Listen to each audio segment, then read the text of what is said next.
నమో శ్రీనివాసాయ నమః. నమో వెంకటేశాయ నమః. అందరికీ నమస్కారం అండి. ప్రతిరోజు మీ రాశి ఫలితాలు తెలుసుకోవడానికి ఇంకా మన ఛానల్ సబ్స్క్రైబ్ చేసుకోకపోతే ప్లీజ్ సబ్స్క్రైబ్ చేసుకోండి. లైక్ చేసి మీ పూర్తి సపోర్ట్ మన శ్రీనివాస ఛానల్కి ఇవ్వండి. ఈ వారం రాశి ఫలితాలలో గోచార్య రీత్యా వృషభ రాశి వారు ఎటువంటి శుభాశుభ ఫలితాలను పొందుతారో తెలుసుకోవడానికి ఈ మన వీడియోని ఎక్కడా మిస్ అవ్వకుండా చివరి వరకు చూడండి.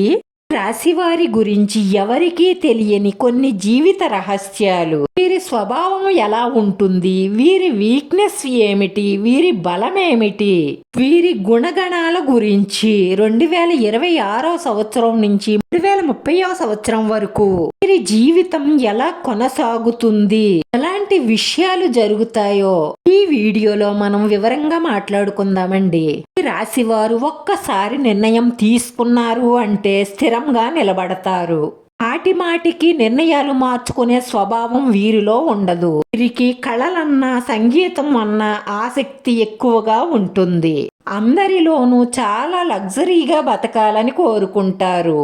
మంచి దుస్తులు వేసుకోవడానికి, రుచికరమైన ఆహారం తినడానికే ఇష్టపడతారు. వీళ్ళు ఎవరినైనా ప్రేమించినా కూడా అంతే మంచి హృదయంతో ప్రేమిస్తారు. ఈ రాశివారు ఏదైనా జరిగినా సరే వెంటనే రియాక్ట్ అవ్వరు. చాలా ఓపికగా ఉంటారు. ఆలోచించి మాట్లాడతారు. ఎదుటి వారిని బాగా అర్థం చేసుకుని మాట్లాడే స్వభావం వీరిలో ఉంటుంది. వీరికి ఏదైనా విషయంలో కోపం అంటూ వచ్చింది అంటే విశ్వరూపమే. వారి కోపం తట్టుకోవడం ఎదుటి వారికి చాలా కష్టమైపోతుంది. 2027 నుంచి 29 వరకు తీర్థయాత్రలు చేస్తారు. దేశాలకు వెళ్తారు, టూర్స్ కి వెళ్తారు. ప్రయాణాలు బాగా పెరుగుతాయి, ఖర్చులు కూడా పెరుగుతాయి. పెళ్లి చెయ్యాలని ప్రయత్నిస్తున్న ఈ రాశి వారికి ఈ సమయంలో తప్పకుండా పెళ్లి కుదురుతుంది.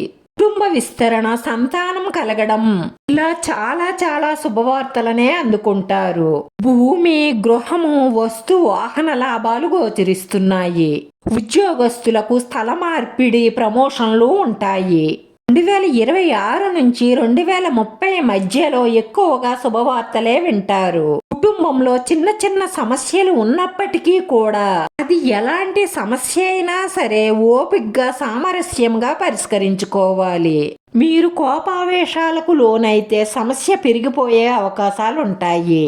అనవసరమైన ఖర్చులు పెట్టకుండా ఈ ఖర్చు అవసరమా లేదా అని ఆలోచించి ఖర్చు పెట్టడం వల్ల 5 సంవత్సరాలలోనూ మీరు ఆర్థికంగా కింగ్లా నిలబడతారు అని చెప్పడంలో ఎటువంటి సందేహం లేదు. మీ ఆరోగ్యం, మీ కుటుంబ సభ్యుల ఆరోగ్యం పట్ల శ్రద్ధ వహించండి. రాశివారి అదృష్ట సంఖ్య 9. ఈ రాశి వారికి కలిసొచ్చే రంగు పసుపు రంగు. వీడియో నచ్చితే లైక్ చేయండి. మీ లైక్ మాకు ఎంతో విలువైంది. మీరు లైక్ చేయడం వల్ల ఈ వీడియో కొంతమందికి చేరుతుంది. మన శ్రీనివాస ఛానల్ని ఆదరించండి. అందరికీ ధన్యవాదాలండి. నమో వెంకటేశ్వరాయ నమః.